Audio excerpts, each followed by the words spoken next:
Imagine for a moment that everything you struggle with, every fear, every self-doubt, isn't merely an obstacle to overcome, but a map leading you to your true purpose. Think about it. What if the key to understanding who you are and what you're meant to do lies in the very parts of yourself that you've tried to ignore, suppress, or deny? Right now, as you're watching this, there's a part of you that you keep hidden from the world. A part that makes decisions you don't understand, creates patterns you can't break, and influences your life in ways you've never fully realized. This isn't some mystical concept. It's one of the most profound discoveries in psychology, and by the end of this video, you'll not only understand what's been controlling your life in the shadows, but you'll discover how to transform it into your greatest source of power. Before we go any deeper, do one thing for yourself. Hit that subscribe button and turn on notifications. This isn't just another video to scroll past. It's a mirror. And if you're ready to finally face the part of yourself that's been silently steering your life, you're going to want to stay with me until the end. Today we're exploring one of the most transformative concepts in the realm of psychology and philosophy, Carl Jung's theory of the shadow. This isn't just about theory or abstract ideas. It's about uncovering profound truths that can reshape your life. By the end of this journey, you'll not only understand your shadow, but also discover how it holds a secret to your purpose, your potential, and your freedom. Carl Jung, a pioneer of depth psychology, believed that the shadow is the unconscious part of ourselves that we reject or disown. It consists of all the traits, desires, and aspects of our personality that we consider unacceptable or shameful. Yet, paradoxically, this very shadow contains the seeds of our greatest strengths and the blueprint for a fulfilling life. Think about it. How often do we avoid certain thoughts or behaviors because they make us uncomfortable? How often do we judge others for traits we secretly recognize in ourselves? If you ever caught yourself reacting strongly to someone else's actions, there's a good chance it's because they've touched a part of your own shadow. Jung himself once wrote, "Everything that irritates us about others can lead us to an understanding of ourselves." Now, what exactly is the shadow? The shadow isn't just about darkness. It's about potential. It's about the energy we bury because we're too afraid or ashamed to face it. To understand your shadow, you need to understand how it forms. From the moment we're born, we begin learning what's acceptable and what's not. Our parents, teachers, society, and peers all send us messages about who we should be. Don't be angry. Don't be selfish. Don't show off. Don't be weak. Slowly, we learn to hide parts of ourselves that don't fit these expectations. But here's what's fascinating. These rejected parts don't disappear. They don't die. They go underground, into what Jung called the shadow, where they continue to influence our behavior in ways we don't consciously recognize. Think about a time when you surprised yourself with your own reaction. Maybe you felt a flash of jealousy that seemed to come out of nowhere, or you found yourself attracted to someone completely different from your usual type, or you had a moment of unexpected rage or sadness. These moments are often your shadow breaking through the carefully constructed walls of your persona. Your persona is the mask you wear for the world, the version of yourself you present to be socially acceptable. Your shadow is everything that doesn't fit that mask. And here's the crucial point. Your shadow isn't necessarily evil or bad. It's simply the parts of yourself you've learned to hide. Your shadow controls your life in ways you might never have imagined. It influences your relationships, your career choices, your fears, and even your dreams. Let me give you some concrete examples of how this works. In relationships, have you ever found yourself repeatedly attracted to the same type of person, even when that pattern hasn't served you well? Or perhaps you've noticed that you keep having the same arguments with different partners. This is often your shadow at work. We're unconsciously drawn to people who embody our shadow qualities, the parts of ourselves we've disowned. Jung called this projection. When you strongly dislike someone, ask yourself, What quality do they have that you might be rejecting in yourself? When you're intensely attracted to someone, what quality do they possess that you might have buried in your own shadow? In career and life choices, your shadow also influences the paths you choose and the ones you avoid. Maybe you've always wanted to be an artist, but convince yourself you're not creative enough. Perhaps you dream of leadership, but tell yourself you're not assertive enough. These limitations often come from shadow material, qualities you possess but have learned to deny. In your daily reactions, pay attention to your strong emotional reactions throughout the day. When someone cuts you off in traffic and you feel disproportionate rage, when you see someone succeed and feel bitter envy, when you watch someone take risks and feel intense anxiety, these reactions are clues to your shadow content.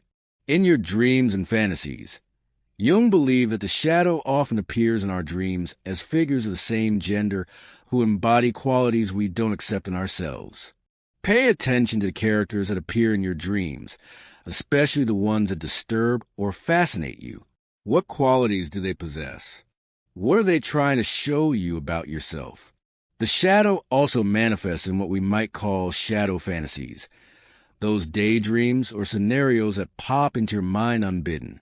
Maybe you imagine telling off your boss, or picture yourself living a completely different life, or find yourself drawn to stories or movies that feature characters very different from who you think you are. Understanding why we create our shadow is crucial to working with it. The shadow formation isn't a conscious choice. It's a survival mechanism that develops during childhood and continues throughout our lives. As children, we're completely dependent on our caregivers for survival. When we express certain traits or behaviors and receive disapproval, rejection, or punishment, we quickly learn to hide those aspects of ourselves. The child who is told, "Don't be angry," learns to suppress their anger. The child who is shamed for being too much learns to diminish themselves. The child who is criticized for being selfish learns to hide their own needs. This isn't necessarily the result of bad parenting. Even loving, well-intentioned parents can inadvertently contribute to shadow formation simply by having their own limitations and unconscious patterns. Beyond family, we're shaped by cultural expectations. Different cultures have different shadow materials. In some cultures, individual achievement might be shadowed in favor of group harmony. In others, emotional expression might be pushed into the shadows in favor of rational thinking. Gender roles also play a significant part. Men often shadow their vulnerability and emotional sensitivity, while women might shadow their assertiveness and anger. Keeping parts of ourselves in the shadow requires enormous psychological energy. It's like trying to hold a beach ball underwater. It takes constant effort, and eventually that ball is going to pop up somewhere unexpected. This is why people often feel exhausted by trying to maintain their persona. It's why we might feel like we're not living authentically, even when we can't pinpoint exactly what's wrong. The energy we use to keep our shadow buried is energy that could be used for creativity, growth, and genuine self-expression. When we can't accept certain qualities in ourselves, we often project them onto others. This is how racism, sexism, and other forms of prejudice operate psychologically, by projecting our own disowned shadow material onto entire groups of people. On a personal level, shadow projection creates relationship problems, limits our ability to see others clearly, and keeps us trapped in repetitive patterns. When we're constantly seeing our own disowned qualities in others, we can't form genuine, intimate relationships. Here's where Jung's insight becomes truly revolutionary. Your shadow isn't just about negative qualities you've repressed. Often, your greatest gifts, talents, and sources of personal power are hiding in your shadow. Positive shadow material. We don't just disown negative qualities. We also disown positive ones. Maybe you grew up in a family where intelligence was threatening, so you learned to hide your brightness. Perhaps you were raised in an environment where confidence was seen as arrogance, so you buried your natural leadership abilities. Or maybe you were taught that sensitivity was weakness, so you pushed away your empathic gifts. The gold in the shadow. Jung often spoke about the gold in the shadow, the valuable qualities that we've mistakenly thrown away along with the parts of ourselves we didn't want. A person who has shadowed their anger might have also shadowed their ability to set boundaries and stand up for themselves. Someone who has shadowed their selfishness might have also shadowed their ability to know and pursue their own desires. Shadow as creative force. Many artists, writers, and creators have discovered that their most powerful work comes from engaging with their shadow material. The parts of themselves they once found shameful or unacceptable become the source of their most authentic and compelling expression. Think about the musicians who write their most moving songs about heartbreak and struggle, or the comedians who transform their pain into humor that connects with millions of people. They've learned to mine their shadow for creative gold. This brings us to one of the most profound aspects of Jung's shadow work. Your shadow often contains clues to your deepest purpose and calling in life. The qualities you most strongly rejected in yourself often point toward your area of greatest potential growth and contribution. The person who has shadowed their sensitivity might be called to work in healing or counseling. The person who has disowned their power might be meant to step into leadership. The person who has hidden their creativity might have artistic gifts waiting to be expressed. Jung wrote about the wounded healer, the idea that our deepest wounds often become the source of our ability to help others. This isn't about wallowing in pain, but about transforming our shadow material into wisdom and compassion. Consider your own life. What have been your greatest struggles? What patterns have you most wanted to change about yourself? What qualities in others trigger your strongest reactions? These might be pointing you toward areas where you have both the potential to grow personally and the capacity to help others who are facing similar challenges. Sometimes our life purpose calls to us through shadow material. You might find yourself repeatedly drawn to certain types of stories, certain kind of people, or certain problems in the world. Pay attention to what moves you, what angers you, what breaks your heart. These emotional responses often contain information about your deeper calling. If you're passionate about injustice, there might be a warrior or advocate in your shadow waiting to be integrated. If you're drawn to beauty and creativity, there might be an artist in your shadow. If you find yourself naturally helping others work through their problems, there might be a healer or counselor in your shadow. Now that you understand what the shadow is and how it influences your life, the question becomes, how do you work with it? Jung called this process shadow integration, and it's one of the most challenging and rewarding aspects of psychological development. Step 1. Awareness and recognition. The first step in shadow work is simply becoming aware that you have a shadow. This might sound obvious, but most people live their entire lives without ever consciously recognizing their shadow material. Start paying attention to your strong emotional reactions. When you find yourself judging someone harshly, ask yourself, what quality does this person have that I might not want to see in myself?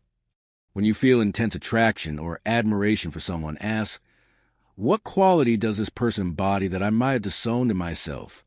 Notice the patterns in your relationships. Do you repeatedly attract the same type of partner? Do you find yourself having the same conflicts over and over? These patterns often reveal shadow dynamics. Pay attention to your dreams. Jung believed that shadow figures frequently appear in dreams as people of the same gender who embody qualities we don't accept in ourselves. Keep a dream journal and look for recurring characters or themes. Step 2. Honest self-examination. This step requires tremendous honesty and courage. It involves looking at the parts of yourself you'd rather not see. This doesn't mean being self-critical or harsh with yourself. It means being compassionate but truthful. Ask yourself difficult questions. What qualities do I judge most harshly in others? What compliments do I have trouble accepting? What aspect of my personality do I try to hide from others? What would I be embarrassed for people to know about me? Notice what you're defending against. If someone accuses you of being controlling and you react with intense defensiveness, there might be some controlling tendencies in your shadow that you haven't acknowledged. This doesn't mean the accusation is entirely fair, but your reaction might contain valuable information. Step 3. Acceptance and integration. This is perhaps the most challenging step. Integration doesn't mean acting out every shadow impulse. It means consciously acknowledging these aspects of yourself and finding healthy ways to express them. If you discover anger in your shadow, integration might mean learning to set boundaries and stand up for yourself. If you find manipulative tendencies, integration might mean developing conscious strategic thinking skills. If you discover vanity in your shadow, integration might mean allowing yourself to take appropriate pride in your accomplishments. The goal isn't to eliminate the shadow. It's to develop a conscious relationship with it. When you're aware of your shadow tendencies, you can choose how to express them rather than having them control you unconsciously. Step 4. Active imagination and dialogue. Jung developed a technique called active imagination for working with shadow material. This involves consciously engaging with shadow figures through visualization, writing, or artistic expression. You might imagine having a conversation with a dream figure who represents your shadow. What would they say to you? What do they want? What are they trying to teach you? You can also write dialogues between your conscious self and your shadow aspects, allowing different parts of yourself to have a voice. Some people find it helpful to create art, music, or movement that expresses their shadow qualities. The key is to give these aspects of yourself conscious expression rather than leaving them to operate unconsciously. Here are some concrete practices you can begin using immediately to start working with your shadow. The mirror exercise. For the next week, pay close attention to your judgments of others. Whenever you find yourself strongly disliking something about someone else, write it down. Then ask yourself, how might this quality exist in me? When have I acted this way? How do I express this trait? Perhaps in a different form? The compliment resistance practice. Notice which compliments you have trouble accepting. If someone tells you you're creative and you immediately deflect or minimize, creativity might be in your shadow. Practice simply saying, thank you, to compliments, and then later explore why certain positive qualities are difficult for you to own. Dream work. Keep a dream journal by your bed. Pay special attention to dream characters of the same gender who seem threatening, mysterious, or compelling.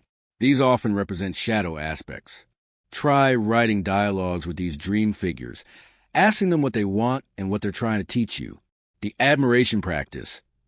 Make a list of people you deeply admire, whether they're people you know personally, historical figures, or fictional characters. What qualities do they possess that you find most compelling? These qualities might be in your shadow, waiting to be integrated. Emotional archaeology. Think back to childhood messages you received about what kind of person you should or shouldn't be. Don't be angry. Don't be selfish. Don't show off. Don't be weak. For each of these messages, explore how you might have pushed that quality into your shadow and how it might be trying to express itself in your current life. The energy audit. Notice where your energy goes throughout the day. Are you spending significant energy trying not to be something or trying to hide certain aspects of yourself? This energy could be reclaimed through shadow integration. As we conclude this deep dive into Carl Jung's shadow theory, I want to leave you with this powerful truth. Your shadow isn't your enemy. It's your guide to wholeness. Every quality you've rejected in yourself, every aspect of your personality you've tried to hide, every emotion you've learned to suppress, these aren't obstacles to overcome. They're parts of yourself asking to be understood, integrated, and transformed. The hidden part of you that secretly controls your life isn't trying to sabotage you. It's trying to make you whole. It's trying to give you access to the full spectrum of your humanity, your creativity, and your power. Jung believed that the goal of human development isn't to become perfect, but to become complete. This means embracing all aspects of yourself, the light and the shadow, the acceptable and the rejected, the conscious and the unconscious. Your shadow contains not just your fears and flaws, but also your unrealized potential, your hidden gifts, and the keys to your deepest purpose. The qualities you judge most harshly in others might be pointing you toward your area of greatest growth. The aspect of yourself you're most ashamed of might be hiding your greatest strengths. If this journey into Jung's shadow theory has stirred something in you, don't let it end here.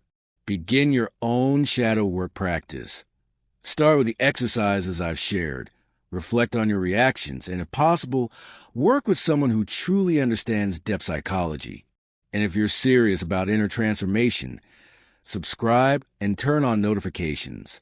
This channel is dedicated to the deeper truths most people are too afraid to face.